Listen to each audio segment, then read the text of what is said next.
Bem, pessoal, vamos de BTC no fim de tarde dessa quarta-feira, 27 de dezembro, agora em Vilnius, na Lituânia, 21 horas e 56 minutos, no Brasil, 16 e 56 da tarde.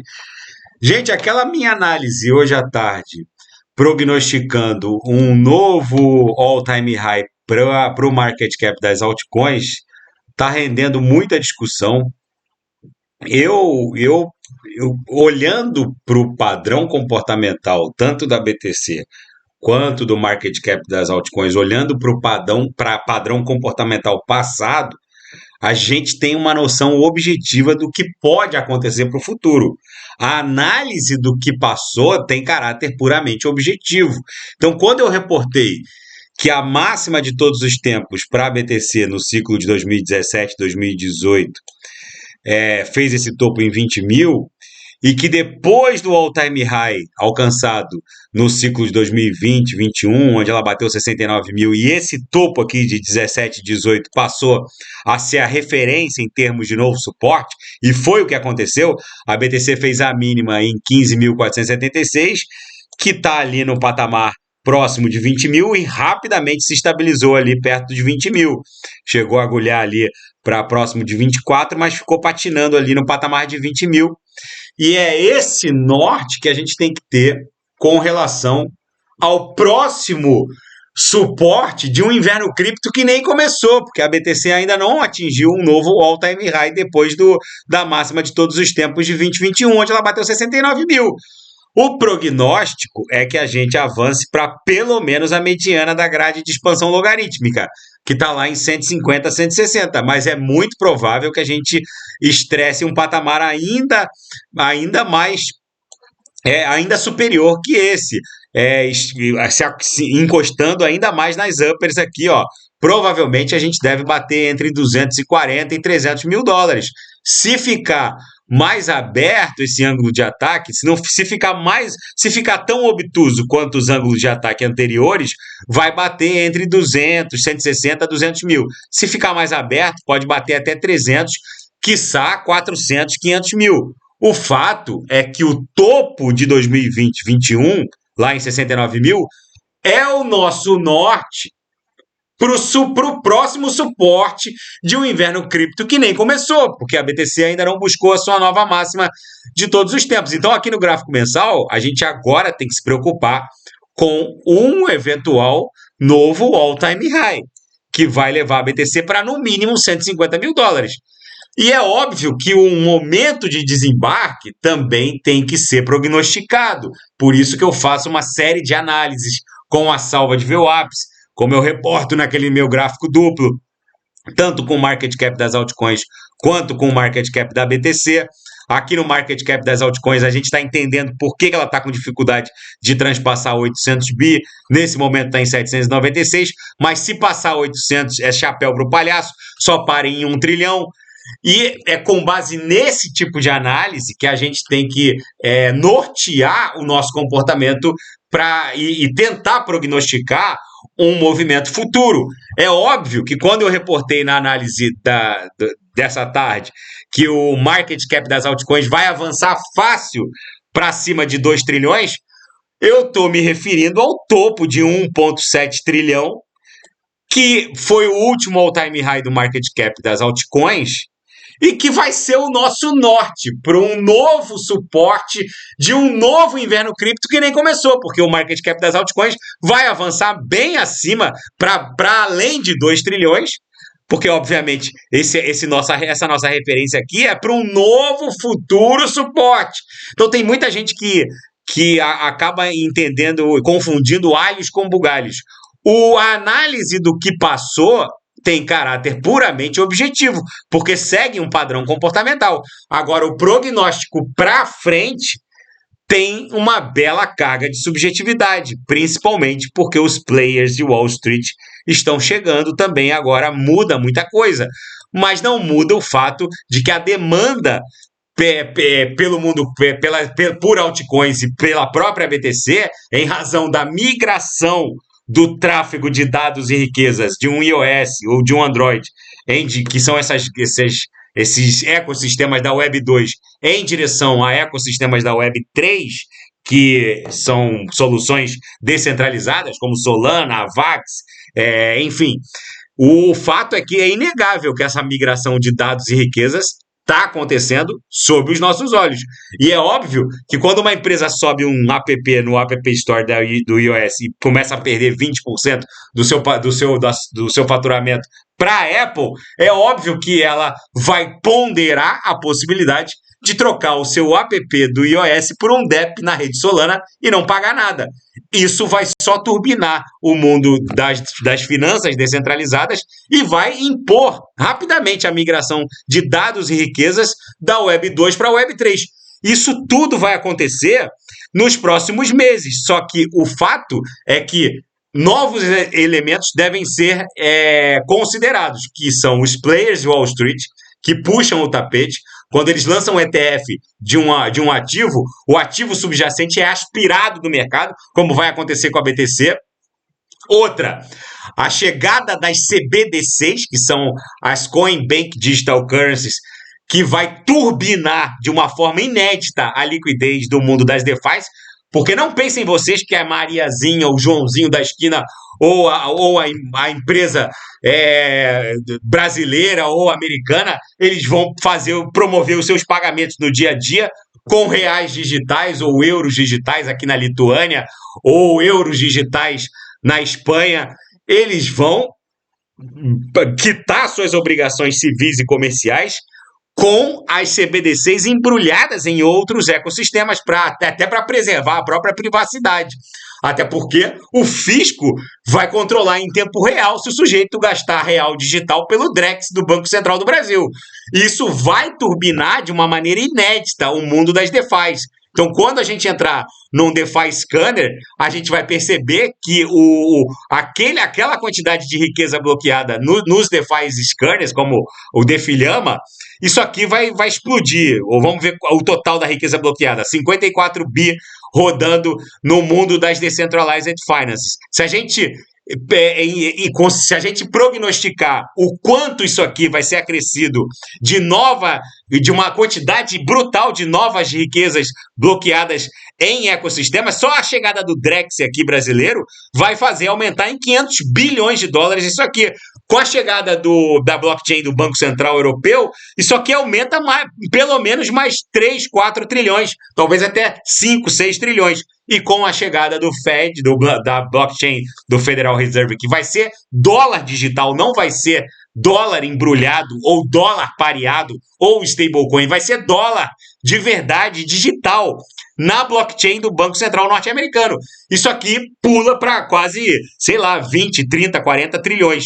Só que todos esses outros ecossistemas vão criar um smart contract no Drex brasileiro, vão criar um smart contract no ecossistema do Fed, que vai ser o sucessor do FedNow, que é o Pix americano hoje, que vai rodar o dólar digital, e vão bloquear uma quantidade X de dólar ou X de reais e vão embrulhar na rede Tron, na rede BSC, na Arbitron, na Solana. Então isso aqui de 54 bi, facilmente, eu digo facilmente, pula para 54 tri.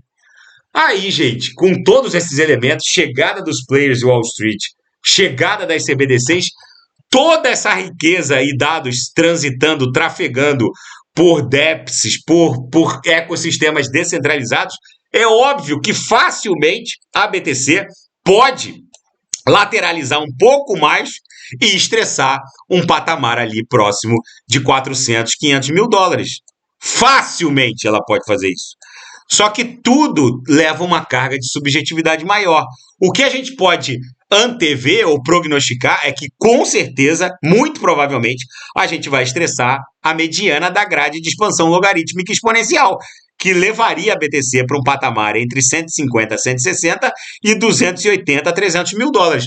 Eu não acredito que a BTC vá bater num novo all-time high, vai encostar num patamar abaixo de 150 mil dólares. Para mim, esse é o mínimo. Mas, considerando tudo o que está acontecendo, a migração de dados e riquezas em direção ao Web3 pode bater facilmente algo em torno de 400 até $500 mil.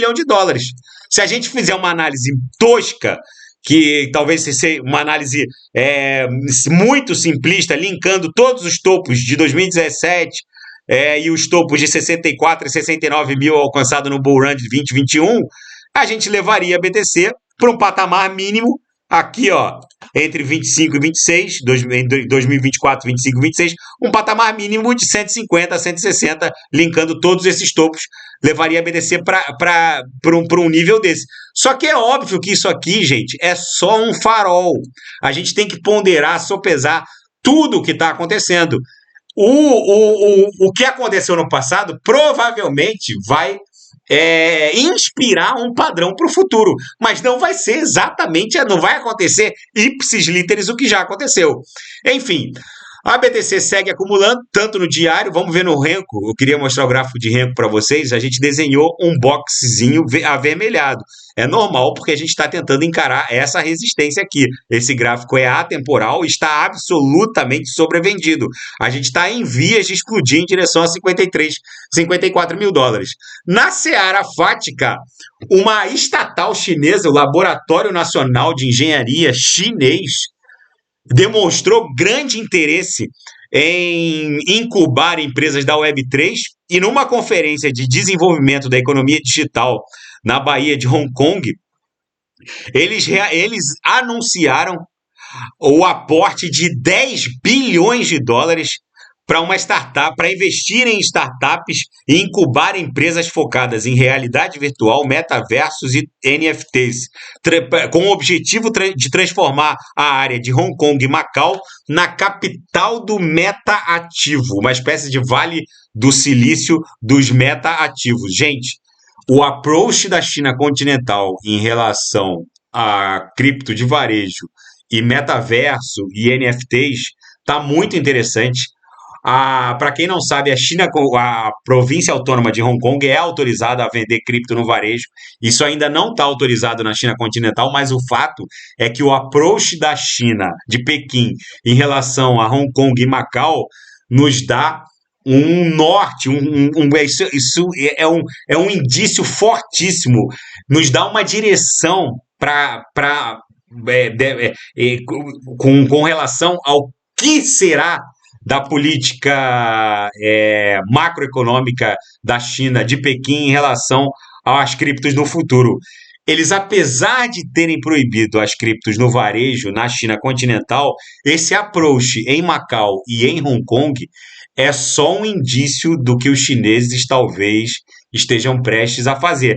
Se os chineses liberarem a cripto no varejo, que seria um duro golpe nos Estados Unidos, que estão com esse viés repressivo, partindo da SEC, do Congresso norte-americano, e o americano está muito preocupado com o avanço exponencial do mundo cripto, seria um duro golpe, porque aí, gente, com certeza, o yuan chinês, que já basicamente só circula através da sua versão digital, a China saiu na frente em relação aos Estados Unidos, que até agora tá com seu piloto de dólar digital encalhado, e até o Drex brasileiro vai sair antes do que o Drex brasileiro, que vai lançar o real digital rodando na blockchain do Bacen, do Banco Central do Brasil, está bem mais adiantado que o dólar digital que está encalhado lá no projeto do plano piloto de blockchain do Federal Reserve. O fato é que isso colocaria a China também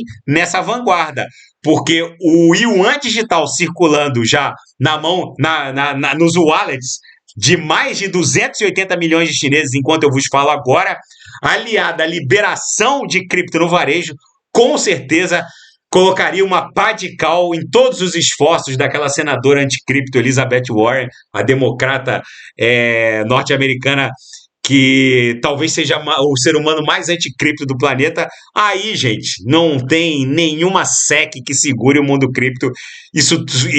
A liberação da cripto no varejo pela China continental seria efetivamente o que falta, seria o elemento que está faltando para a BTC explodir para $1 milhão.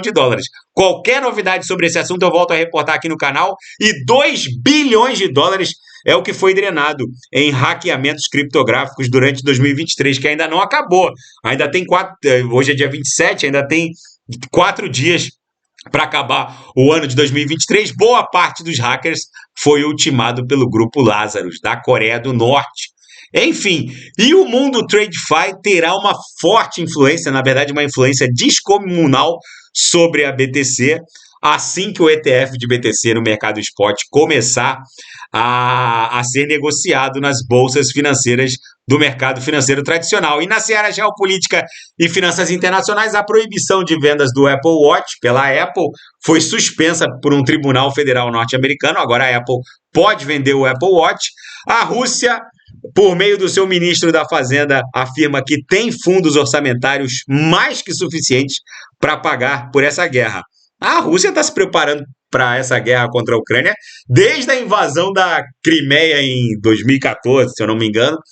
E a Ucrânia que não tem dinheiro e os Estados Unidos não querem mais emprestar dinheiro, nem os membros da OTAN, os europeus querem mais emprestar dinheiro. Essa guerra, eles a cada dia percebem que essa guerra não é deles.